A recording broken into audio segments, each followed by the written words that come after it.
Are we good to go? All right, sounds good. A very good morning to everybody on YouTube, LinkedIn, as well as WeChat video. My name is Glenn. I am the Senior Program Director for MedTech Innovator Asia Pacific. And we're very excited to have everybody here on this lovely Wednesday morning to talk a little bit more about the MedTech Innovator APAC Accelerator Program. And of course, we're excited to have my colleagues here based in Singapore on this webinar with me. So I have Frederick Nienberg, the Managing Director of the APAC office, Narissa Yu, the Program Manager, Jermaine Lok, the Partnerships Manager, as well as Alvin, our Marketing Executive. Joining me today is also our friends and partners at the Jiangsu Industrial Technology Research Institute, or JITRI, as well as from NICE, the National Innovation Center of Excellence, right? And joining me today would be the Vice President of Global Affairs in Biotech and Medicine Business, Dr. Ning Chen, as well as the Senior Business Manager of the Biopharmaceutical Division, Dr. Xia Zhao. So a big welcome to everybody. I'm just going to share my screen real quick.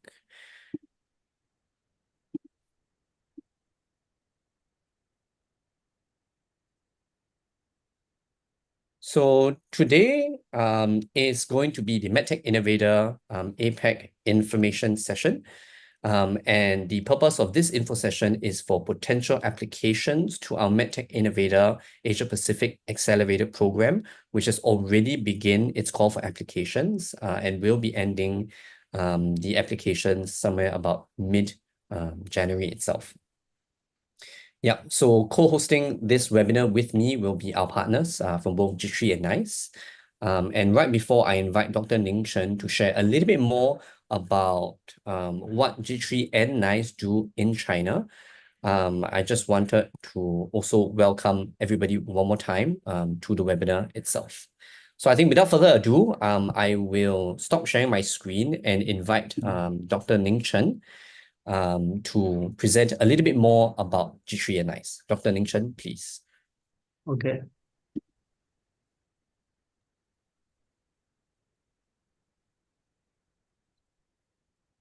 Okay, I'd like to make a brief introduction about my organization, the National Innovation Center for Excellence, NICE, and also JITRI, Jiangsu Industrial Technology Research Institute. The basic responsibility and role of this organization is to act as a bridge to connect the academia and the industry, and also to connect the local region with the global community. Actually, we started around 10 years ago from 2013 from Jiangsu, Nanjing. The purpose is to solve the problem of, there are a lot of scientific achievements in the universities, but it is so far away from the industry and the economy.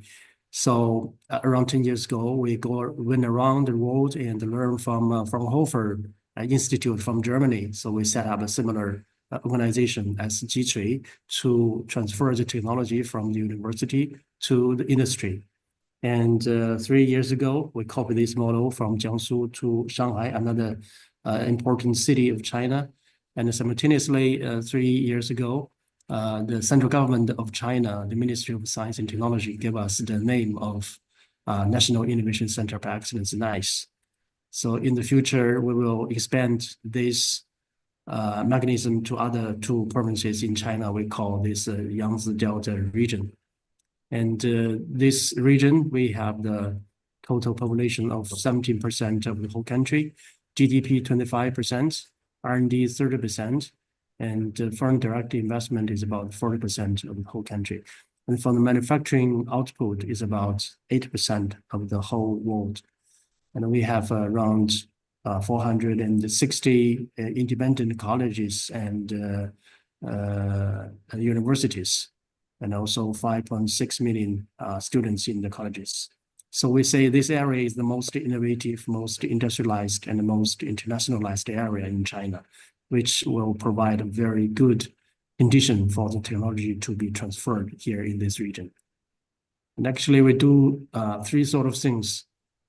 The first thing is to do the tech transfer. We set up the R&D platforms and collect the innovation resources, and also we reach out for the industry demand. And also we do the second thing is the talents transform. We combine the industry, universities, and research together to transform the scientists to be the ones who can also know something about the business. And also we have our unique understanding of innovation, including the social innovation, open innovation, and cooperative innovation, which I will introduce respectively. For the first layer of work, technology transfer, as I mentioned, we set up the R&D platforms. In the past 10 years, we have set up around 100 research institutes covering 5 areas, including materials, manufacturing, and equipment, information, biotech, and energy and environment. Our research institutes is different from the university research institutes, because our research institutes are also companies. And for each of these research institutes, NICE and JITRI gave the support for around 100 million RMB for each of these research institutes.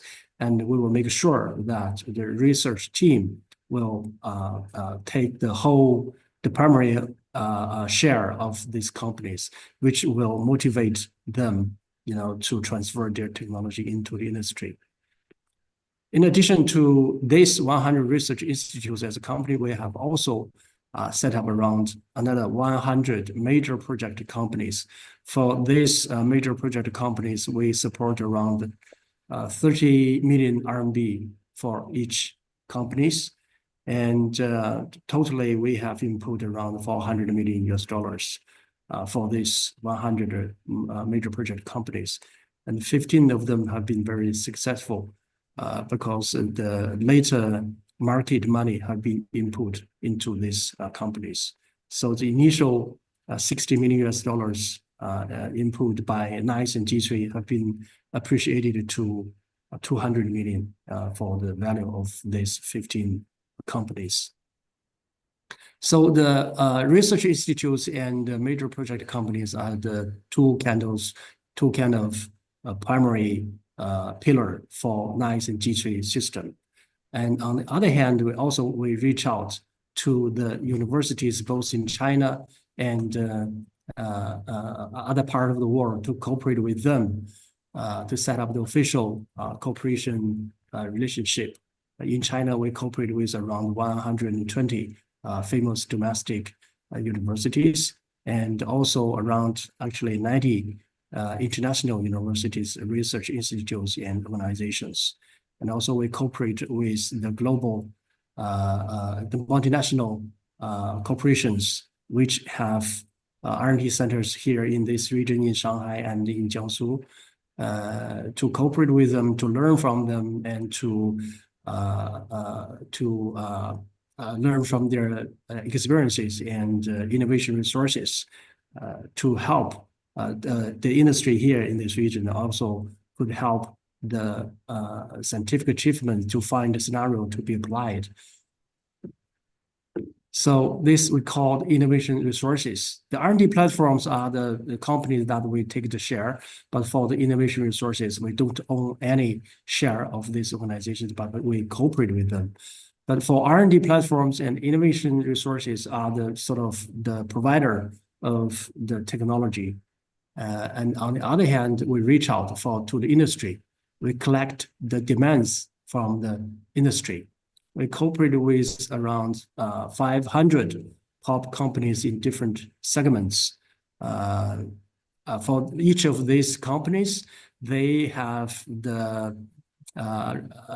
generally the annual revenue about 100 million RMB per year, which means that they are mature in their management, manufacturing, and the market, and they have their research team. But there are still some technology problems that are beyond their expertise. So they need help from the academia, from the universities. So we reach out to these companies and cooperate with them to collect the technology problem demands. In the past several years, we collected around 2,400. And also we ask them how much money they will input to solve these problems. So for these 2,400 technology problems, the promised money is about $1 billion US. So for the time being, we have helped to solve 900 of these technology problems, and the real money that have been input in these 900 problems is about $300 million US. So in the process, we act as a bridge. On the one hand, we have our provider of the technology. On the other hand, we reach out for the demander of the technology. So in the process, we act as a bridge. So this is the first kind of work we have been doing, the technology transfer. And in the process, we feel that there are other kinds of work that we have to do, which is the talent transform or education. We combine the industry, research, and universities together, and to do the education.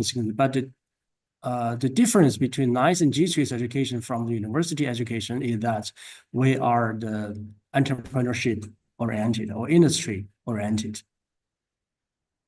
We want to do the education of preacher ways of business and the teacher works of enterprises, and also the research of runners of industries. We want to change the brilliant professors who are good at book writing and knowledge to the ones also are good at business running and know to leverage the knowledge and make them the bright professionals who can have some basic understanding of business and know how to run business. So in the process, we have different ways to do that kind of talent transform education. For example, the JITRI project managers mechanism. As I mentioned, we set up around 100 research institutes and 100 major project companies in the process. When some research team came to us and say they have made some achievements and which have a potential to be commercialized in the future, and then after the basic due diligence, we will give the research team a small amount of money, for example, 30,000 US dollars for a period of time, for example, 3 months, to ask them to do the business plan. And after 3 months or half a year, when they provide the business plan, and then we can do the second round of due diligence. So if it is okay, then we will give them the money, for example, 30 million RMB for major project companies, or 100 million RMB for the research institutes. And also we use the unsolved the technology problems. As I mentioned, we collected around 2,400 technology problems and solved 900 of them. There are still 1,500 technology problems unsolved. So we use these unsolved technology problems to give them to the researchers, to give them to the students, and to lead them to set up the research topic. And rather than they only imagine some technology problems and to do the research, but we use the real problems to do the research. And also we have some mechanism to give the undergraduate students in the universities to have an opportunity to be for internship in the industry and in the companies. So anyway, although we are not education organization, but we put a lot of efforts in education. It's industry and entrepreneurship education.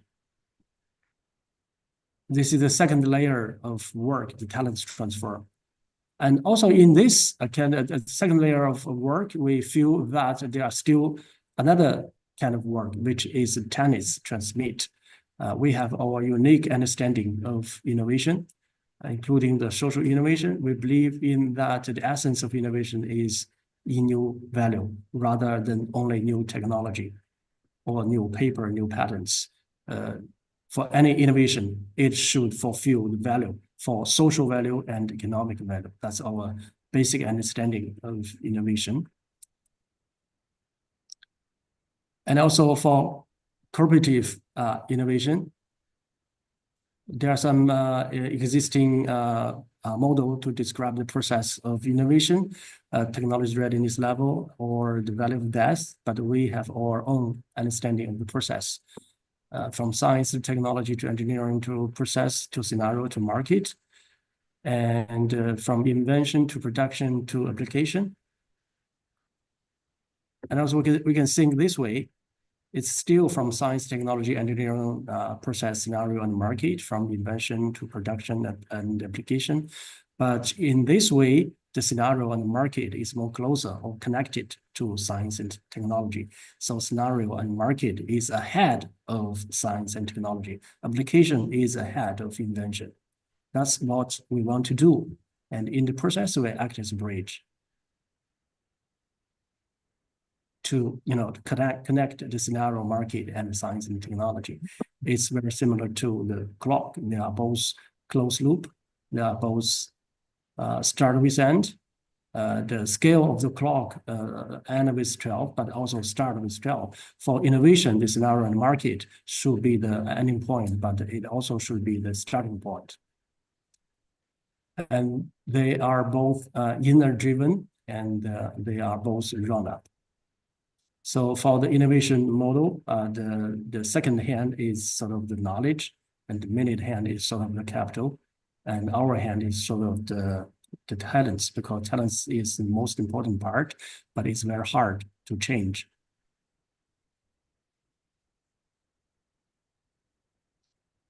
So in the inside of the clock is a gear. If we want to make sure the clock goes very well, the gear have to be cooperating very well. So that's analog about the innovation. So we call the cooperative innovation. And the JITRI and the NICE want to set up an ecosystem to invite everybody, investigators, inventors, investors, and involvers, scientists, engineers, and enterprises. To cooperate very well in our ecosystem. And also we believe in the open innovation. We cooperate internationally with many organizations with the international community. We have different modes to describe this open innovation. And in the process, we also act as a bridge. And in China, we have another kind of bridge, which is a chopstick, which can connect the food and the mouth together. So without the bridge, without the chopstick, without NICE and JITRI, it is sort of like this. And with NICE, with the chopstick is sort of like this. And in terms of international cooperation, we combine the chopstick and the fork and knife together, which means that we know Chinese situation, but we also know the international community. So we have several principles to do the international cooperation, including the quietism, mutualism, gradualism, and the long-termism. Quietism means that we keep the promises. When we say something, we will do that. Mutualism means that we want to seek this win-win situation. Gradualism means that we want to do things step by step, rather than to meet today and to cooperate tomorrow. What we want to do things step by step.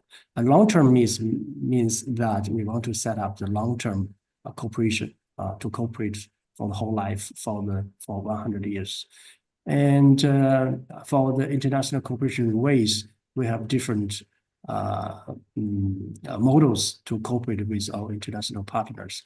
For example, the joint R&D, contract research, technology transfer, bid for technology internationally, international proof of concept, and we can also support the startup companies and other education training things, etc.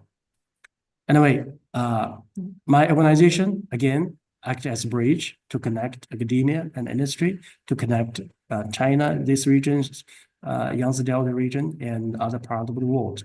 And we kind of do three things: the tech transfer, the talent transfer, and talent transmit. So that's the basic situation, the basic things we have been doing, we have been thinking. I hope that my introduction will let you have a basic understanding of my organization. Okay, thank you. Right. Thank you so much, Dr. Ning Chen, for the very comprehensive presentation on JITRI and NICE. I think if it's okay, we can then continue to the presentation on MedTech Innovator.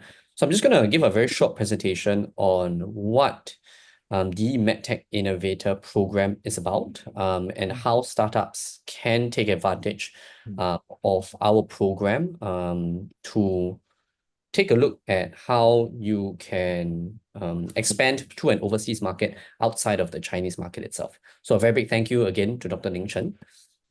So we are MedTech Innovator, Asia Pacific. So if you've never heard of us, we are actually headquartered near the UCLA campus in California, and we are to date the largest MedTech accelerator in the world itself.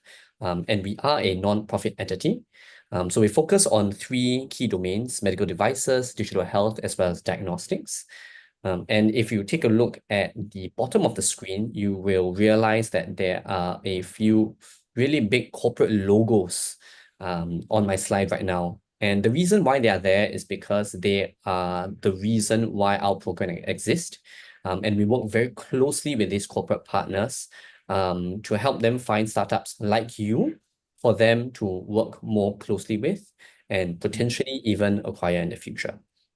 So some of these startups over the years have been acquired by corporates and our corporate partners alike. And in 2024, a really good example was a Vinbrain, a Vietnamese company, was actually acquired by NVIDIA just late in 2024 in December itself. So the image you see on the screen now is where we hold our grand finals in Singapore. And we give out multiple awards and checks that are completely non-dilutive in nature. So the program does not take any program fees or equity from any of the participating startups itself. And you can say it's definitely free to participate. So since about 13 to 14 years ago, we've had roughly about 717 alumni companies. And among all the companies that have been selected, 96% of all our alumni companies are still active or have been acquired to date. And they have gone on to raise about $8.7 billion in equity funding ever since joining the program itself. And like I mentioned earlier, we're really, really proud to have our 50th acquisition in December last year itself. So we have roughly about more than 500 reviewers, judges, and mentors globally. And in APAC, headquartered in Singapore, we've been around since 2019. And we really are looking forward to companies from all the different markets in Asia Pacific to apply to our program itself. So it's a 4-month virtual accelerator, which I'll go into further details soon.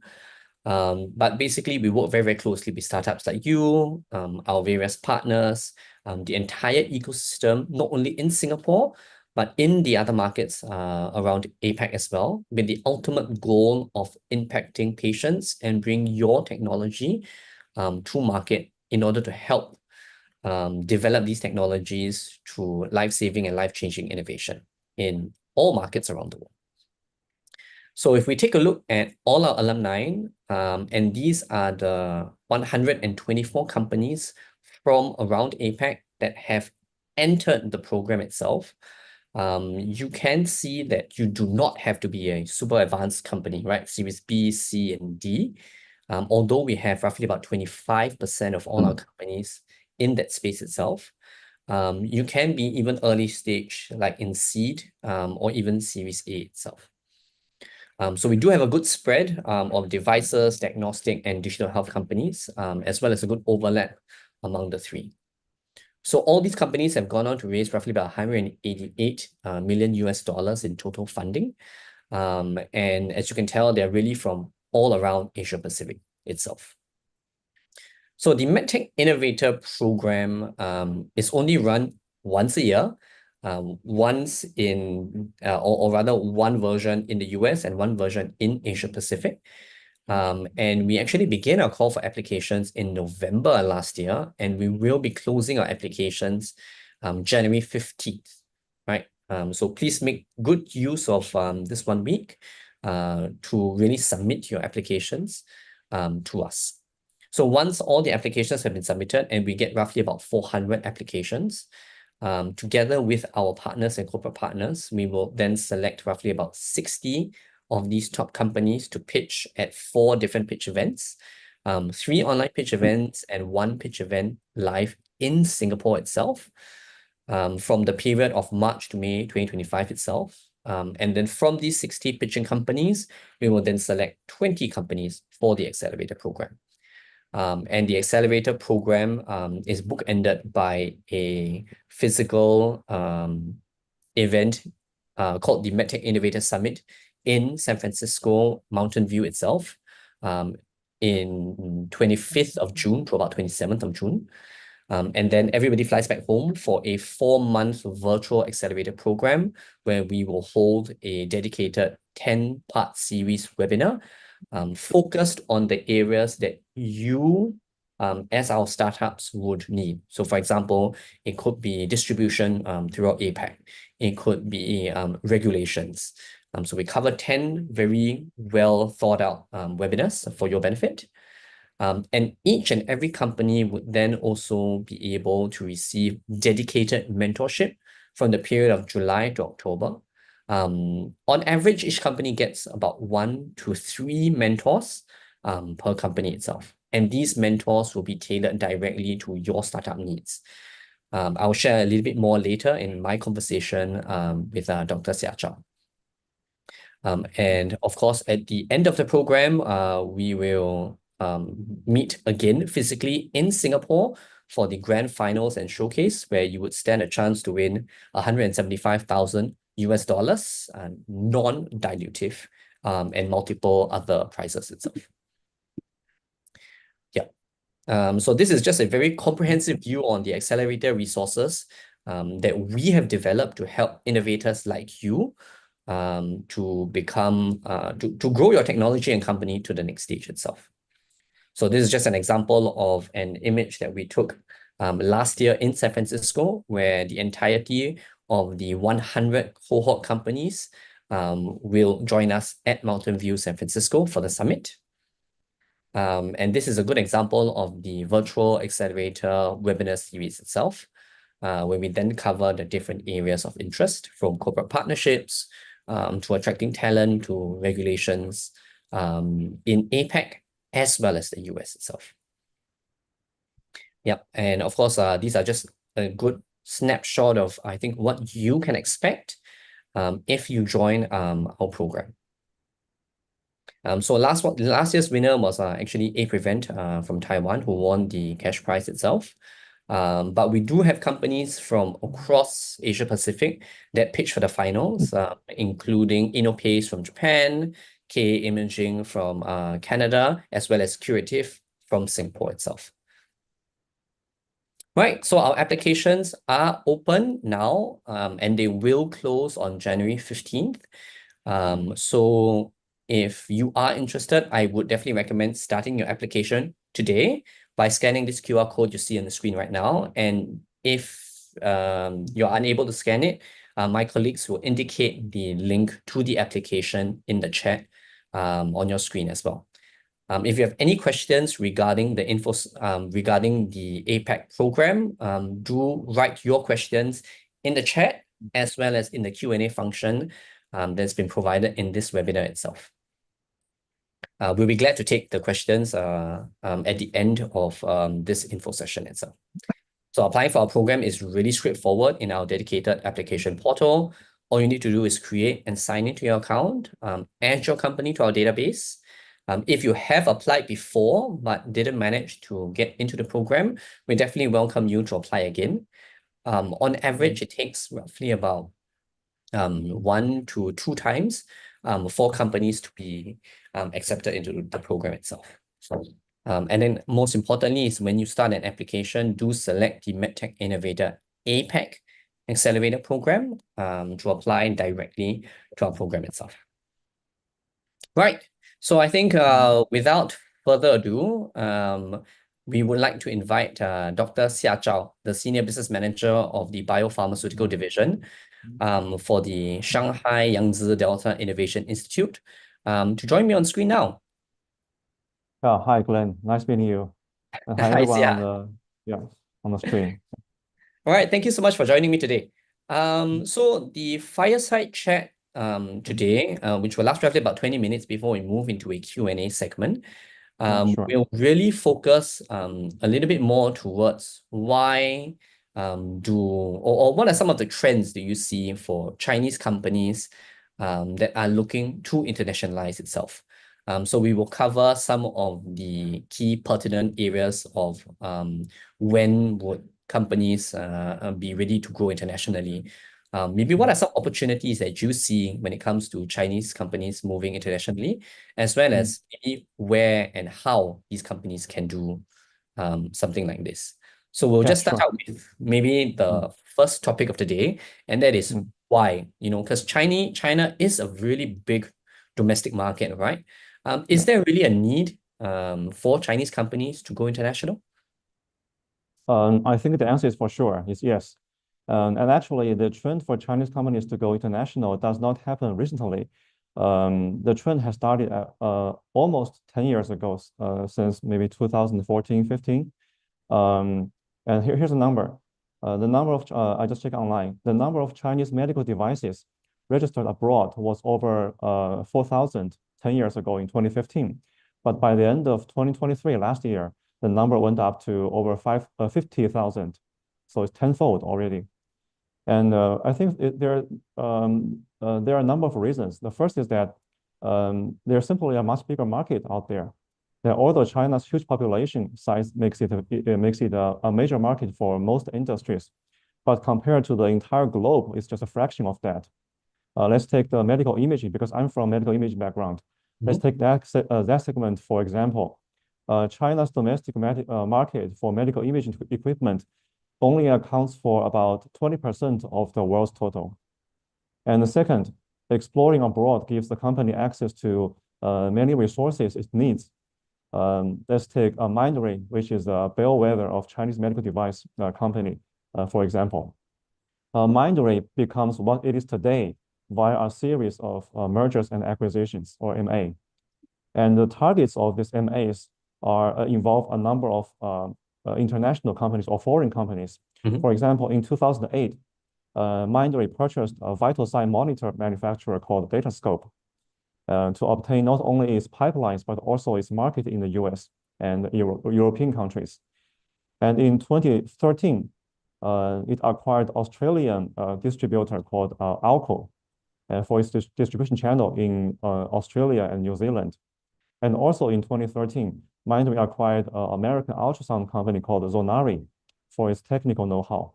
So we can see there's a real need for Chinese companies if it wants to grow big. And the third is that Mindray's example could also be viewed in the other way around, which means the Chinese companies, especially the startups, can be purchased by multinational companies or MNCs. But for that to happen, you need to have enough exposure in front of this MNCs. So we can see there are plenty of reasons for the Chinese companies to go abroad or go overseas. Yeah, I think in an accelerator program, we do see a very similar occurrence as well, especially with an increase in the number of Chinese companies applying for the accelerator program. And quite interestingly, when you brought up, I think imaging technology, one of our partners, Siemens Healthineers, which is a leader in imaging technology, I'm sure you're familiar, Sure. is also a close partner of our program. And I think when it comes to getting potentially acquired by corporates, I think a good way that a lot of startups want to view this is to get connected to corporates as early as possible. But I think we all know that's really difficult sometimes to get connected to the right people and right divisions. But I think very fortunately, Siemens Healthineers does work very closely with us and specifically scouts certain imaging startups, not only from Singapore or China, but from around the region as well.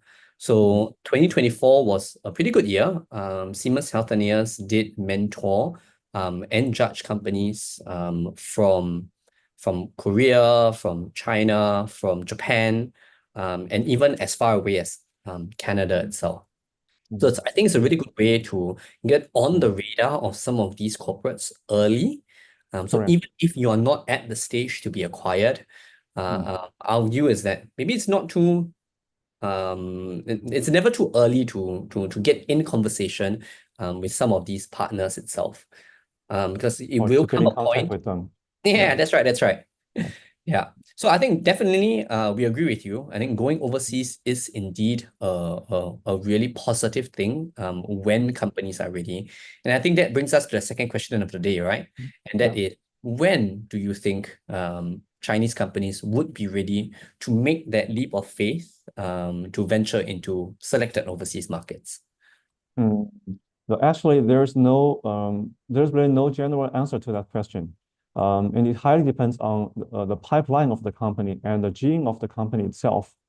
And it requires a case-by-case analysis, based on my experience. I did see companies, startups commercialize their pipelines both in domestic Chinese market and in international market in parallel.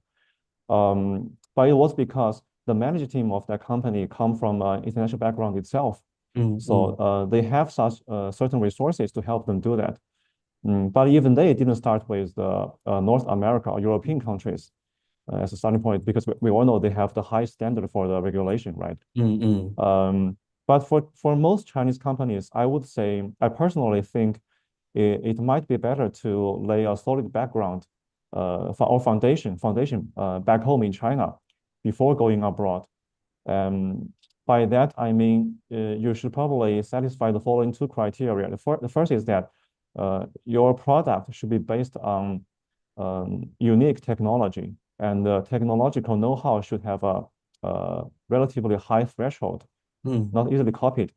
And second is that you probably should have a substantial and stable domestic market share before going abroad. That's easy to understand, right?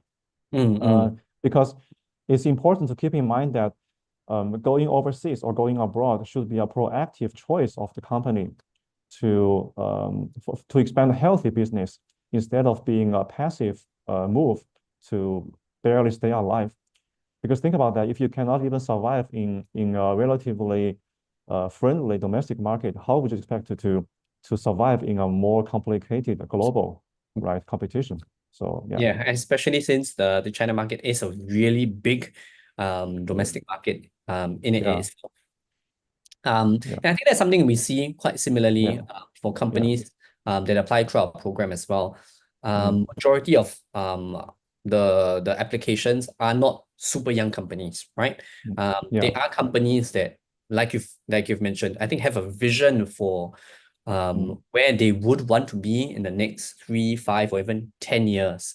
And the answer to that seems to very frequently overlap with, should we do something outside of our domestic market, right? And I think some of the key pertinent issues would be exactly like what you mentioned, IP, right? If you have IP in China and you are looking to internationalize, what are some of the IP steps that you have to take? And I think very frequently founders are not too familiar with some of the solutions or partners, especially credible partners that they can work with. So I think that's where maybe getting some clear indication of suitable mentors that can help them in their journey to internationalize could be really valuable. So a good example to this may also be maybe our current collaborations with the Manning Groups in Australia. And they help to do talent placements, right?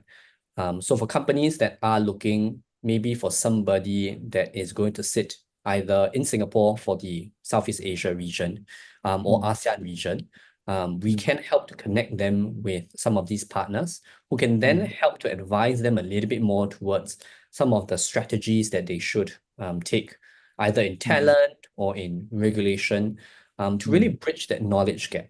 Because sometimes I think when you don't know what you don't know, you're more prone to making mistakes.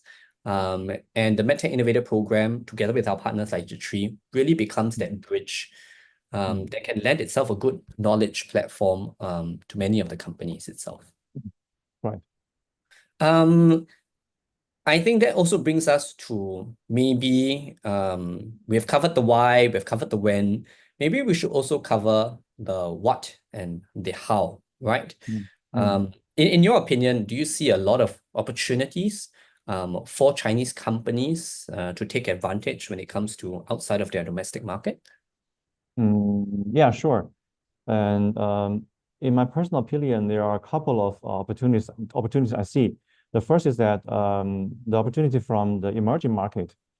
You know, we know that the North America and the European countries have been the major market for the medical devices for a long time. And combined together, they account for, I think, close to 70% of the entire global medical device market. However, in recent years, we also see a relatively rapid growth from other parts of the world, like the Middle East, the Asia Pacific region, and even Latin Americas. But most countries in these regions don't have a well-established medical industry, and therefore their needs highly depends on importation. So that's the first opportunity, the emerging market. And the second is that the global recognition of the Chinese products. That over the past decades, the high quality and the reasonable price have earned the reputation for the commodities made in China. And it's also true for the medical products.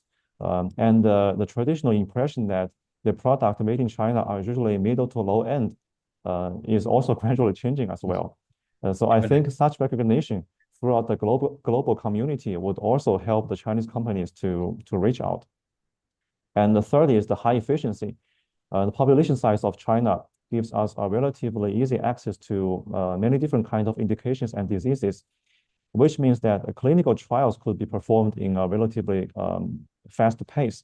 And that's a huge advantage in global competition as well.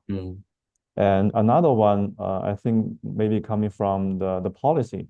So the Chinese national policy, national government has given more and more favorable policies for the medical device development.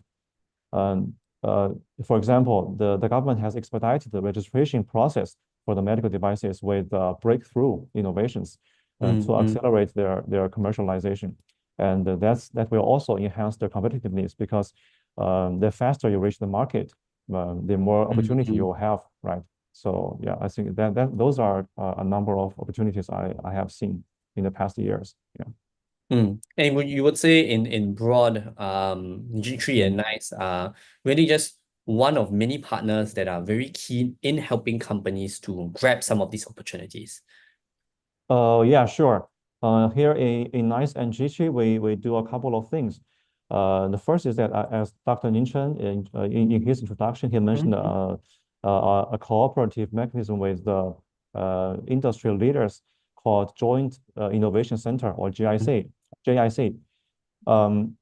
So one of the major objectives of this Joint Innovation Center is that we collect the industrial needs from the companies. Usually they are industrial leading companies.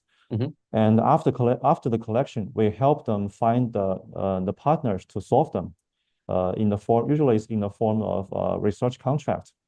And if the partner who is willing to provide the solution is coming from abroad, JITRI or NICE will provide some financial support to cover part of that research contract, so as to encourage such international cooperation. So that's one thing we do. The second is that we also organize a number of events connecting our incubated companies to international resources. For example, in June 2024, we organized not online, offline seminar called the Belt and Road Medical Technology Innovation Cooperation Seminar. And in that seminar, we introduced some of our own incubated companies to a number of administrators along the Belt and Road countries, the administrator of the medical institutions of those countries. So to help to give them more exposure to global resources. So yeah, and in addition to that, with the huge international network we have gradually built over the years, we can always come up with some other innovative ways to help our what's the companies within the NICE community. Yeah. So And I guess that's why NICE is also working with MedTech Innovator Asia Pacific to really bring such international opportunities across multiple benefits, right?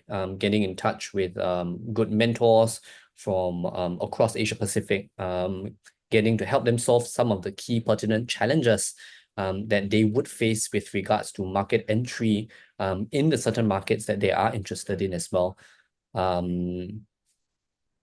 Sure, I think there's no doubt that the MedTech Innovator will be one of our major strategic collaborator in the globe, around the globe. Yeah, I think there's no doubt in that. Yeah, and that's why we are so actively interacting with with each other. Yeah. Yep. So I think for all the startups that are listening as well, Yeah. if you have any questions regarding the innovation centers, I think please reach out to NICE and JITRI. And of course, if you are really looking at opportunities outside of the Chinese domestic market, I think we would definitely be a good partner to work with, right? And I think maybe this brings me to the last part. I'm a little bit more conscious of time now, and that is, do you have any advice, for companies looking to solve some of the challenges, right? So the hows. How can companies solve some of the challenges when it comes to expanding internationally? How to solve well, first of all, we have to before answering that question, I think we should think about what kind of challenges the startups are possibly meeting, right? Or encountering. There are a number of them. For example, the first step is the market entry. So before entering a new market, you have a number of issues to have to be taken into account. For example, the intellectual property issues. As you mentioned earlier, that maybe your product is properly registered in your home country, but it might infringe with the IP in another country, right? And also the second is that the regulatory rules. The regulation is different from country to country and from region to region, and with the familiarity to those regulation rules and the ability to abide by them determines how fast you can commercialize your product in a certain region or country. And the third factor regarding the market entry is the supply chain, right? Is your supply chain able to support your product or commercialization in that region? And the second is that once you solve this market entry problem, the marketing is another issue. For example, the distribution channel, technical support, and how to deal with competitors. Because we did see lots of issues with competitors. I can give you an example. One of the leading medical device manufacturer back in China once was trying actually last year. It was trying to sell equipment to a research institution in a European country. But unfortunately, that country is the home country of one of its major competitors. So yeah. So what I heard is that even though the client was very interested, but in the end it didn't happen. So I don't know what was going on in the end, but something definitely happened, right, on that side. So how to deal with these issues is also important. And also after sales service, because it involves not only personnel but also international logistics, and they are all very costly. So these are the issues you definitely encounter when you go abroad. And again, there's no general answer to them. So it has to be analyzed on a case-by-case basis. And I think for startups which does not have experience in solving these issues, having collaboration or close contact with accelerators or international collaborators like MedTech Innovator is very, very important. Yeah, I think generally we share the same view as you as well. Every company that's looking to internationalize, even if they are from the same market, even if they are from the same province even, We do realize that many of them need different things, right? Yeah. And I think one of the biggest ways that maybe MedTech Innovator takes an approach to this is like exactly about like what you mentioned, right? So we'll survey all the cohort companies, and I think it's really important for us to know what the startups that are part of the cohort feel are the most difficult challenges that they want to solve. So for Yeah. example, in 2024 itself, Yeah. we ran a few webinars, right? One on fundraising, one on corporate partnerships.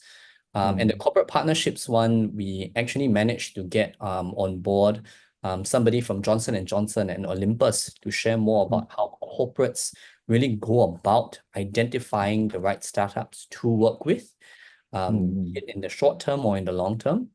But really beyond that, right? So building an IP portfolio. And you wouldn't want to register IP in all of the markets overseas. It's going to be ridiculously Very expensive. expensive, yeah. Yeah, right. So that's kind of strategy. And we don't do it ourselves at MedTech Innovator. We work with partners, right? Similar to how you work with us. We work with partners like WSGR, which is one of the biggest law firms in the United States. And Herbert Smith and Freehills, which has a very big presence in Singapore and Australia. But beyond that, also regulatory strategy in APAC and the US, PR and brand management even, or it could be attracting talent, pricing and reimbursement, even clinical trials or doing hospital pilots outside of your domestic markets itself. But more importantly is at the end of the entire webinar, we really cover the last aspect on commercialization and building and managing good distribution channels in APAC versus the US. And I think we are in a really good position to help even more companies itself. But thank you. I think, Xia, if you have any final advice to companies before we move really quickly to some of the key questions. Yeah, so far I don't have any further suggestions. Yeah, so just give the forum back to you. Yeah. Okay.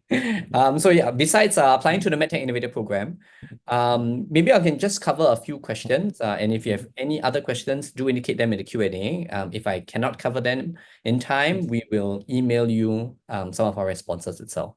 So we do have some questions. Maybe I'll just take this one. What is the requirement for the accelerator program, and would you need to relocate? What's the amount commitment? So the requirement for the accelerator program is really straightforward. As long as you have a minimum viable product and are past the stage of being your technology being incubated at a hospital, you are free to apply for the program itself. So if you go into the application form itself, you would realize that the form is really comprehensive. And you could use this as a checklist to determine maybe at what stage is your company ready. Are you too young? If you're too young, you would have some level of difficulty filling in this form, but it would then serve as a good roadmap for you. If you can fill up that form very easily, then I think you're definitely a good prime target itself. So basically, the requirements are we invite all companies to apply. Do you need to relocate for the program? No, you do not. The idea of the program is not to uproot you from one market and put you into another. The idea of the program is really to help you become a growth stage MedTech company.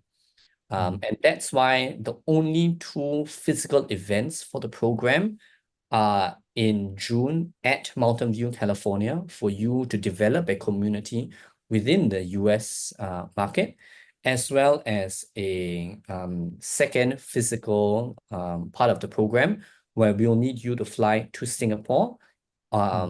This year, it should be 28th of October. And that's where we'll have our grand finals for the APAC program in Singapore. And this will give you an opportunity to meet innovators from the region that are flying down, as well as the various corporate partners that will be in attendance itself. So you do not need to relocate. The time period between June and October will be that 4-month online accelerator program.